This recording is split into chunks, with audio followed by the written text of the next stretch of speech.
অন্নপূর্ণা ভান্ডার প্রকল্পে টাকা নিয়ে এখন রাজ্যের বহু মহিলার মনে একটাই প্রশ্ন আসছে যে মাসের শুরুতেই টাকা ঢুকছে না কেন।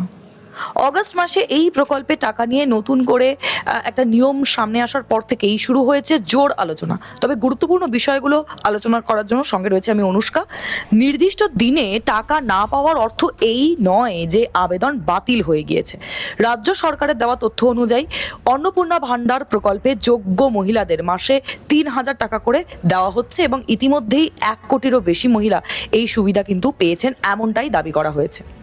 দেখুন, জুন মাস এবং জুলাই মাসে প্রথম সপ্তাহে কিন্তু টাকা পাঠানো হলেও অগাস্ট মাস থেকে সেই সময়সূচিতে একটা পরিবর্তন এসেছে। এটা কিন্তু অস্বীকার করার জায়গা নেই। চলতি মাসে ১৭ই অগাস্ট থেকে পর্যায়ক্রমে টাকা পাঠানোর প্রক্রিয়া শুরু হয়েছে। আর একই সঙ্গে বিপুল সংখ্যক উপভোক্তার ব্যাংক অ্যাকাউন্টে টাকা পাঠানো হয় ডাইরেক্ট বেনিফিট ট্রান্সফার বা ডিবিটি ব্যবস্থার মাধ্যমে।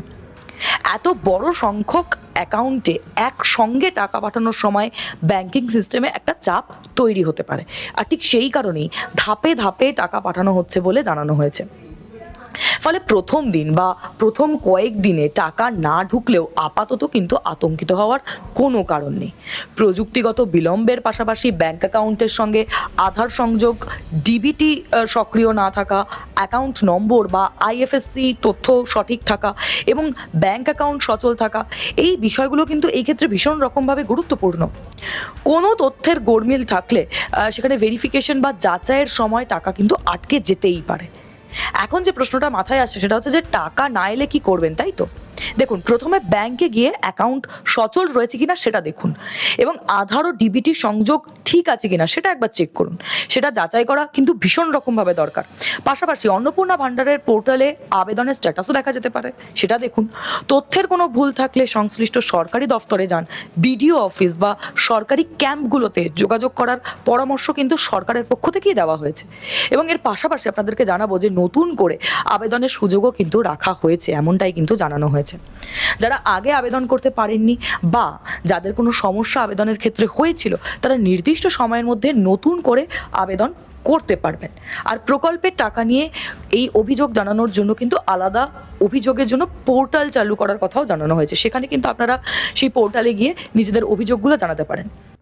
এর পরেও যারা মনে করেন যে অনুপযুক্ত লোকের অর্থ পেয়েছে বা যারা মনে করেন উপযুক্ত মহিলা বঞ্চিত হয়েছেন, তাদের জন্য ২০ তারিখ থেকে একটি পোর্টাল পশ্চিমবঙ্গ সরকারের শিশু ও নারী কল্যাণ দপ্তর খুলবে, যেখানে আপনি আবেদন এবং অভিযোগ দুটোই করতে পারবেন।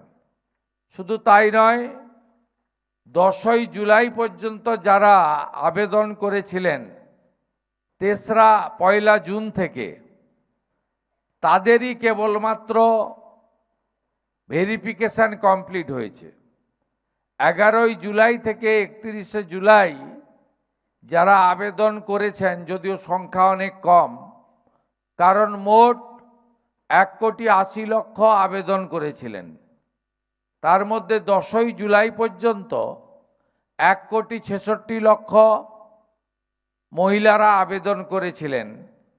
আর রাজ্য সরকার তাদের মধ্যে ১,৪৫,০০,০০০কে অনুমোদন দিয়েছে, যার টাকা গতকাল থেকে ঢোকানোর প্রক্রিয়া অর্থাৎ ব্যাংকিং সিস্টেমে ট্রান্সফারের প্রক্রিয়া চলছে, যেটা ২০ তারিখ দুপুরের মধ্যে সম্পূর্ণ হয়ে যাবে। এর বাইরে যারা থাকলেন, অর্থাৎ আরও ১৪ লক্ষ আবেদনকারী যারা ১০ই জুলাইয়ের পরে আবেদন করেছেন, তাদের আরও ১ মাস ধরে ভেরিফিকেশান করে পরবর্তী মাসের তালিকায় উপযুক্ত মহিলারা আসবেন। আমরা এই প্রায় ১.৫ কোটির কাছাকাছি মহিলাকে এই যোজনায় অন্তর্ভুক্ত করেছি। এটি আমাদের প্রতিশ্রুতি ছিল। আপনারা অনেকেই ভাবতে পারেন যে লক্ষ্মীর ভাণ্ডার প্রাপকদের সকলকেই তো ট্রান্সফার করে দেওয়া যেত, কিন্তু না বন্ধু, মাত্র 500 টাকা করে 21 সাল থেকে আগের সরকার দিয়েছে, মাত্র 500 টাকা করে 24 সাল পর্যন্ত। তারপরে লোকসভা নির্বাচনের সময় 500 টাকা 1000 করা হয়েছিল, আর বিধানসভা ভোটের আগে 2 মাস তারা দিয়েছেন 2 মাস 1500 টাকা করে। এই 500 টাকা করে দিতে 9 মাস সময় লাগিয়েছিল বিগত সরকার, এবং 1,52,00,000 মহিলাকে তারা দিতে পেরেছিল। কেন ঝাড়াই বাছাই, কেন ফর্ম? যারা বিজেপি করতেন মহিলা, তাদেরকে রাজনৈতিক কারণে বাদ দেওয়া হয়েছে। যেখানে যেখানে বিজেপি বুথে জিতেছিল, ওয়ার্ডে জিতেছিল, লোকসভায় জিতেছিল, সেখানে সেখানে বাদ দেওয়া হয়েছিল ইচ্ছা করে।